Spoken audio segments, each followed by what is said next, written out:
그럼 진행하도록 하겠습니다. 이번 시간은 지난번에 한번 말씀을 주셨죠. 디지털 마케팅 전략 혹은 이제 마케팅 전략을 수립할 때 보통 이제 how to에 대한 부분들이 좀 궁금하다라고 그때 하셨는데, 제가 이제 절차상으로는 간단하게 이제 이렇게 좀 말씀을 드렸어요. 그리고 이 절차들이 사실은 그 전통의 마케팅이나 경영학에서 이야기하는 그런 프레임워크를 좀 기반으로 했던 부분이고, 다들 좀 많이 보셨을 거예요. 여기 이제 뭐 덧붙여서 스와트 분석이라든지 이러한 부분들이 사실 이제 많이 사용되는 부분들이잖아요. 근데 저는 이 모든 것들 중에서 사실은 제일 중요한 하나라고 저는 꼽으라고 하면은 저는 고객 분석이라고 생각해요.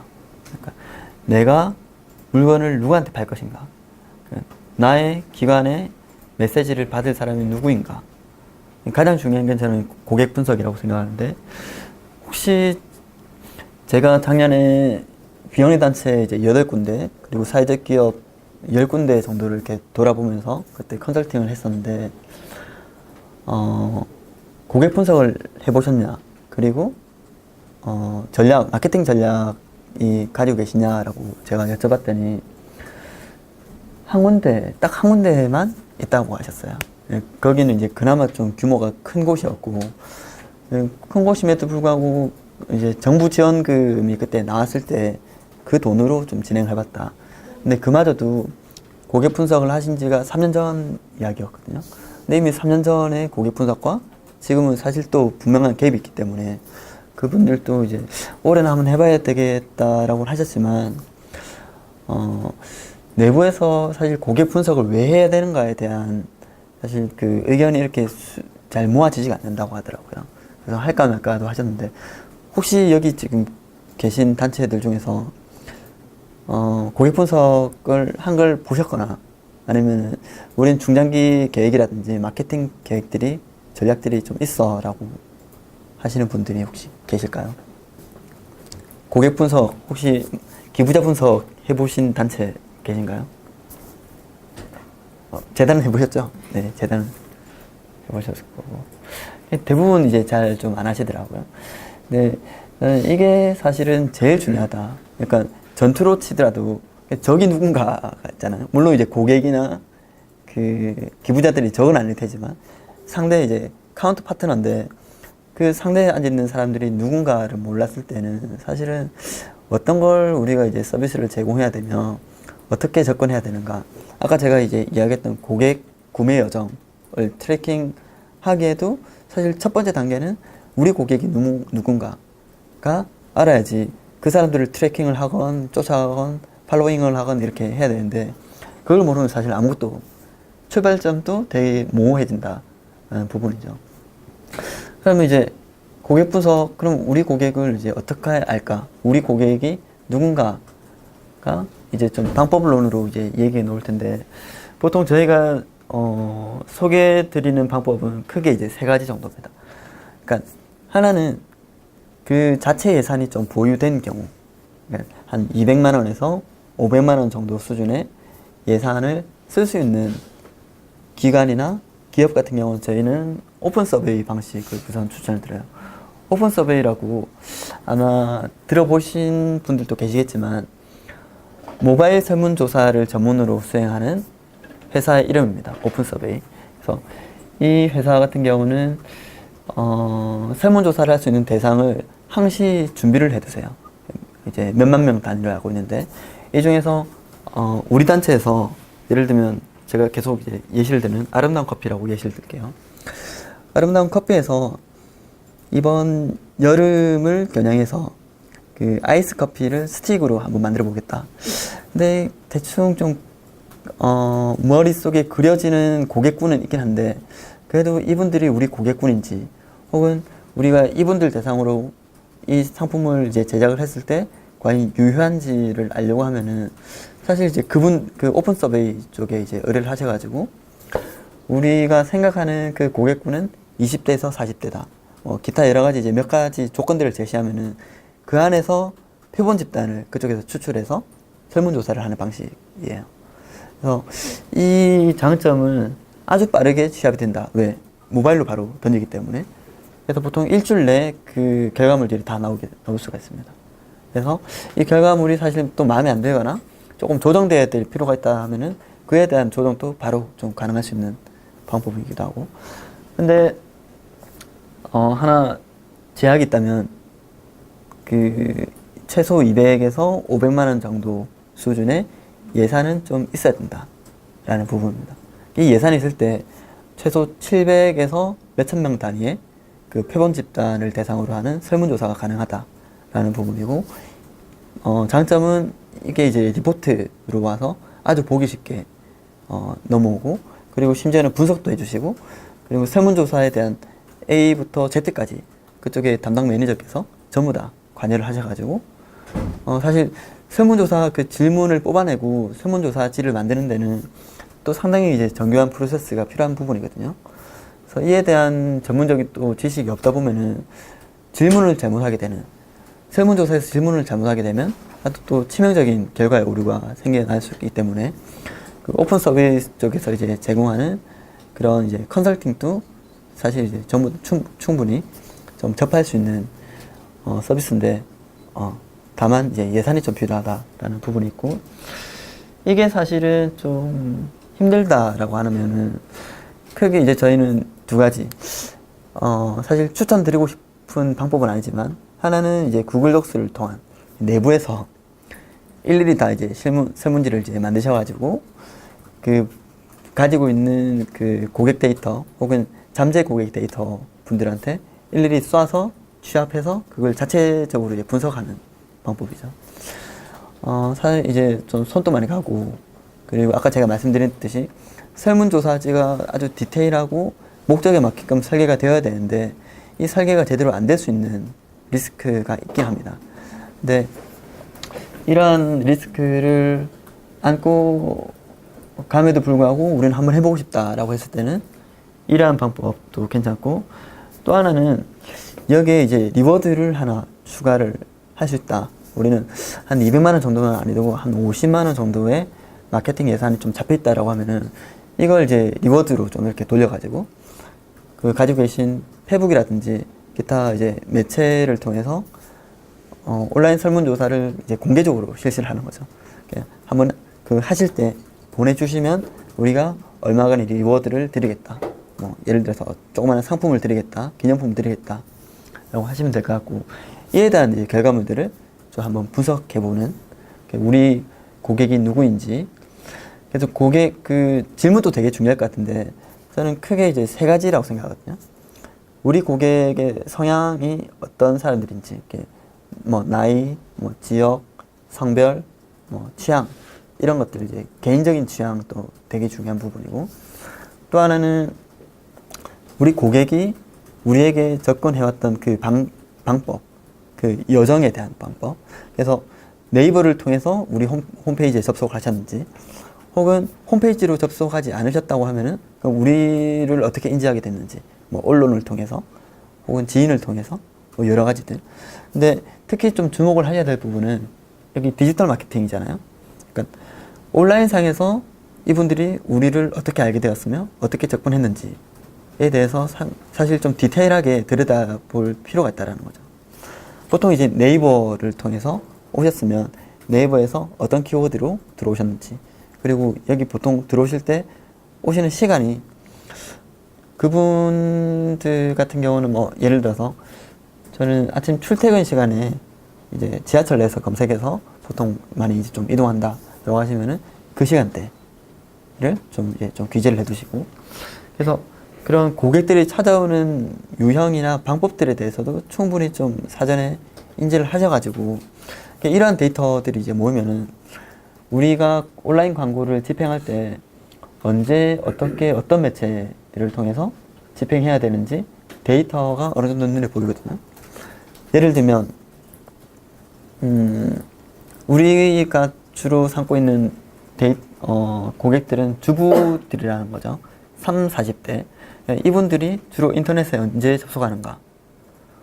제가 이제 몇 번 이제 고객 설문조사를 해본 경험에 의하면 주로 아이들이 어린이집 가고 난 뒤에 남편들이 회사 가고 난 뒤에 전업주부 같은 경우에서 집에 계실 때 보통 11시에서 12시 사이 정도 커피 한잔 하시고 설거지도 좀 해놓으시고 약간 이제 여유를 가질 때 보통 이제 모바일로 이렇게 검색을 하시거나 혹은 오후 2, 3시쯤에 아이들 어린이집 가기 전에 그 동네에 이제 친한 주부들이나 지인들을 만나서 커피숍에서 커피 한잔 하실 때 그때 이제 뭐 검색하시거나 보통 그 시간대 이제 검색량이 이제 많이 높아진다라는 거죠.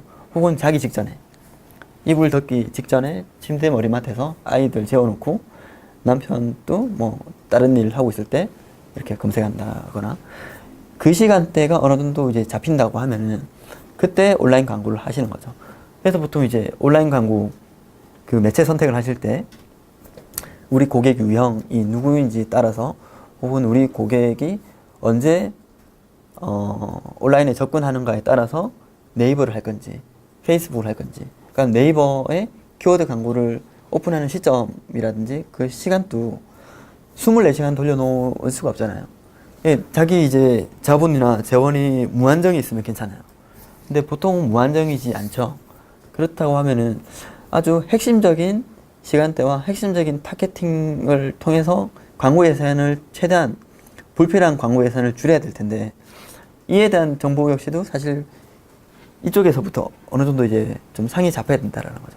그래서 만약에 아까 제가 말씀드렸던 그 전업주부인 고객이 우리 고객이고 그분들이 온라인에서 활동하는 시간대를 우리가 주로 온라인 광고 오픈 시점으로 하겠다라고 하면은 네이버 키워드 광고 열 때 보통 뭐 10시부터 12시 혹은 10시부터 오후 2시 그리고 오후 2시부터 4시까지 잠시 닫아주시고 뭐 4시부터 뭐 6시 혹은 또 그 사이에 좀 잠시 닫아주시고 밤 9시부터 밤 한 11시 사이 정도 심야 시간대는 또 꺼두시고 또 이렇게 탄력적으로 운영을 하셔야지 네이버라든지 페이스북 광고 예산이 많이 줄게 된다는 거죠. 이거 없이 들어가 버리시고 나 24시간 돌리겠어 하면은 광고 예산 뭐 30만 원 받아가지고 한 3일 만에 다 끝나버릴 수가 있습니다. 그렇기 때문에 그에 대한 부분을 충분히 좀 고려를 하셔야 되고 타겟팅도 마찬가지겠죠. 페이스북 같은 경우는 타겟팅이 좀 더 명확해질 수 있는 장점이 있어요. 그래서 페이스북 광고를 많이 하시는데 이에 대한 부분도 뭐 지역, 성별 그리고 보통 이제 물론 많이 선택하시는 거는 내 지인의 지인들한테 사실 이제 많이 좀 공개를 하는데 그와 더불어서 뭐 지역, 성별, 뭐 직장, 학력 이런 부분들도 이전에 고객 설문조사에서 이미 다 준비된 데이터로 여기에 광고에 들어가셔야 된다는 거죠. 그렇게 좀 하셔야 될 것 같고 근데 오픈 서베이하고 구글 독스 혹은 이제 자기 온라인 매체를 통한 설문조사 방식은 그렇게 심도 있게 진행될 수는 없습니다. 네. 그래서 좀 심도 있는 인터뷰가 필요할 때는 여기 제가 이제 소개되어 있는 FGI 포커스 그룹 인터뷰 방식이나 아니면 1대1 대면 조사 방식. 그래서 아마 보통 연구 방법 중에서 뭐 질적 연구 방법으로 많이 사용하는 방식 중에 하나인데 포커스 그룹 인터뷰 방식은 사실 제가 지금 이 자리에서 여기 오신 분들 대상으로 하나의 주제에 대해서 제가 질문을 던지고 그 질문을 취합해내고 서로 이제 논의하는 과정을 가지고 결과물로 만들면 이게 사실은 포커스 그룹 인터뷰 방식입니다. 그리고 1대1 대면 조사는 말 그대로 제가 단체 따로따로 방문해서 제가 방문한 그분이 우리 고객이라는 가정하에 혹은 그분이 우리한테 충분한 인사이트를 줄 수 있다는 가정하에 저희가 가서 우리 제품에 대해서 우리 기관, 우리 회사 혹은 여러 가지들에 대해서 물어보고 이에 대한 인사이트를 받아오는 것 이런 것들이 이제 쭉 모이면은 어느 정도 이제 고객 분석에 대한 상이 잡힌다라는 거죠. 그래서 이러한 부분들은 제가 보기에는 좀 필수적으로 해보셔야 되고 보통 기업들은 좀 자주 하는 기업들은 분기당 한 번 또 하는 기업도 있고요. 그리고 매출 실적 조사 같은 경우는 사실은 뭐 LG나 삼성 같은 경우는 일주일에 한 번씩 한다고 하더라고요. 네. 거의 뭐 주 단위로 계속 돌리는데, 고객 분석은 제 같은 경우는 비영리 단체나 사회적 기업은 그래도 1년에 한 번 정도는 해야 되지 않을까 하는 생각이고, 가급적이면 연말쯤에 한번 좀 해보시면 좋을 것 같습니다. 근데 한번 해보시면은 이렇게 매번 바뀌는 데이터가 있고 바뀌지 않는 데이터가 있거든요. 근데 한번 해보시면 바뀌지 않는 데이터를 수집하는 차원에서는 한 70% 정도는 바뀌지 않는 데이터가 있어요. 그러니까 뭐 주로 선호하는, 우리 기관을 선호하는 사람들의 성향이 훅훅 바뀌거나 연령대가 확확 바뀌거나 그러지는 않을 거기 때문에 처음 한번 해보는 것에 대한 그 비중과 가치가 아주 크기 때문에 꼭 한번 해보시길 좀 권장을 드리고, 고객 분석이 끝난 다음에 메시지 정리 부분 넘어가는 거죠. 왜 고객 분석 이후에 메시지 정리가 필요하다고 하면은 그 톤과 매너를 사실 낮추기 위함이거든요. 우리 미션과 우리 목적 사업 혹은 우리 미션을 구현하기 위한 그 비전들은 사실 고객과는 조금 상관이 없는 이야기일 수도 있습니다. 근데 그 아래쪽에 이제 슬로건, 그리고 우리가 파는 어떤 제품에 대한 정의 부분과, 그리고 고객 구매 혜택에 대한 제한권은, 이거는 고객과 이렇게 별개로 두어서는 또 안 될 영역이거든요. 그러니까 우리 고객이 주부층인데 3, 40대 주부층, 그리고 주로 대학을 졸업하신 주부층, 혹은 이제 직장인들, 우린 주부가 아니라 3, 40대 직장인 여성이다 라고 했을 때는 그분들이 좋아하는 워딩을 써서 메시지로 던져야죠. 제일 잘하는 데가 이제 TV 홈쇼핑 같은 건데, 홈쇼핑의 그 쇼호스트들 하시는 말씀을 보면은 저분들 그 원고를 준비하기 위해서 얼마나 많은 시간을 좀 할애해서 고객들 분석해내고 그분들이 쓰는 이제 단어를 그대로 이제 끌고 들어와서 방송에 이렇게 해내는지를 이제 좀 잘 보실 수 있을 텐데, 정말 이제 일상 주부들이 쓰시는 말씀을 그대로 이제 뱉어내시거든요. 많이 이제 호응을 받는 거고, 그에 이제 그처럼 우리 고객이 좋아하는 워딩, 우리 고객이 쓰는 말, 우리 고객이 원하는 메시지를 그대로 우리가 해주시는 것이 사실은 가장 중요하다라는 부분이죠. 그래서 우리 주부 대상인데 그 워딩들이, 제가 보기엔 이제 시민사회단체들이 가장 좀 흔히 하는 실수 중에 하나가 시민사회의 언어로 일반 대중들한테 접근해 나가는 방식이라고 생각하거든요. 최근에 이게 적절한 얘기인지 모르겠지만, 그 대선 후보 중에 한 사람이 안희정 후보가 JTBC 나오셔가지고, 그 이제 뭐 21세기 지성과 뭐 이런 그런 워딩을 하셨잖아요. 근데 저는, 되게 좀 잘못하신 거다라고 생각해요. 그러니까 그분의 진정성이라든지 그걸 훼손하는 게 아니라, 대한민국 전체 대선을 앞둔, 대선을 준비하는 후보가 대통령 선거를 할 수 있는 유권자의 나이가 지금 18세까지 내려가자고 얘기 나오긴 하지만, 지금 현재 선거법상에 따지면 19세부터 그 위에 모든 이제 거의 대부분의 연령층을 이제 다 감싸는 거잖아요. 근데 과연 21세기 지성사라는 그 워딩을 소화해낼 수 있는 연령층이 누구일까라고 보면은, 과연 대선 후보가 지금 지상파와 종편을 통틀어서 가장 영향력이 있는 JTBC 9시 뉴스에 출연하셔가지고 JTBC 사장 손석희 앵커와 대담을 할 때 과연 그런 이제 워딩을 쓸 수 있는가라고 보면은 반전 좀 큰 실수했다라고 보는데, 이처럼 고객이 원하는 그들이 원하는 그 단어와 메시지를 말씀을 하셔야지 사실은 그분들한테 호감을 얻기가 쉽다라는 거죠. 그래서 이러한 부분들도 반드시 이제 고객 분석 이후에 좀 이렇게 정리가 되어야 될 부분이고, 이것들이 정리가 끝나면은 제가 아까 이제 홈페이지, 이러한 홈페이지들이 좀 좋은 홈페이지 같다라고 제가 말씀드린 부분 있잖아요. 그 안에 적절하게 이제 메시지를 좀 잘 배치해내는 것, 이미지도 좀 잘 배치해내는 것이 좀 필요할 것 같습니다. 온라인 광고도 마찬가지고요. 온라인 프로모션 같은 경우는 아마 비영리 단체로 이제 좀 이렇게 치환시키면 아마 캠페인이 될 것 같은데, 캠페인에서도 사실은 여기 홈페이지나 이전 단계가 좀 탄탄해야지 캠페인 부분에서도 충분한 좀 힘을 받지. 캠페인 엄청 잘했는데 결국 이제 쏟아지는 그 트래픽이 홈페이지로 다 모인다고 가정을 했을 때 홈페이지가 제대로 구축되어 있지 않으면은 캠페인의 그 결과물들이 그렇게 좋지는 않을 것이다 라고 생각합니다.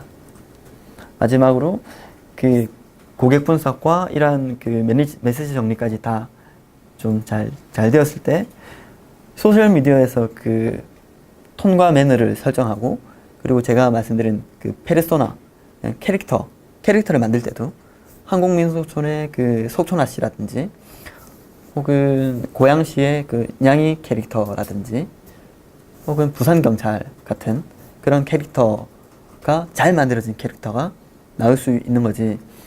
이 앞단계가 없으면은 결코 그러한 매력적인 캐릭터 혹은 페르소나가 구축되어질 수 없다라는 부분이죠.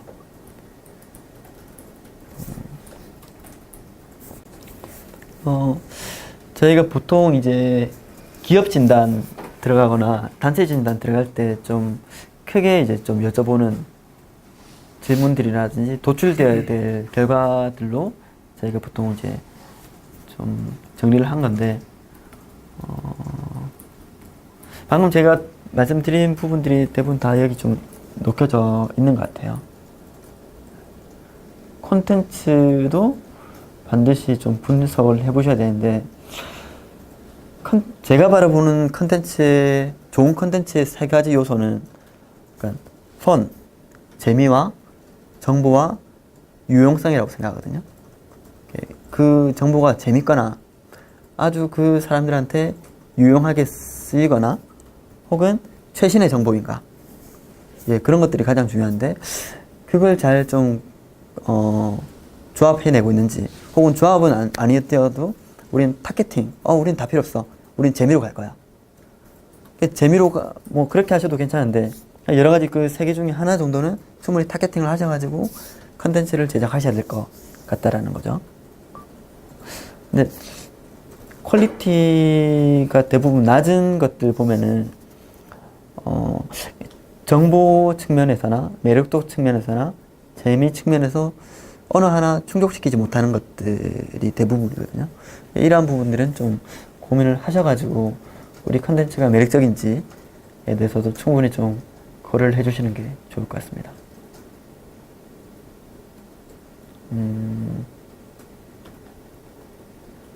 네.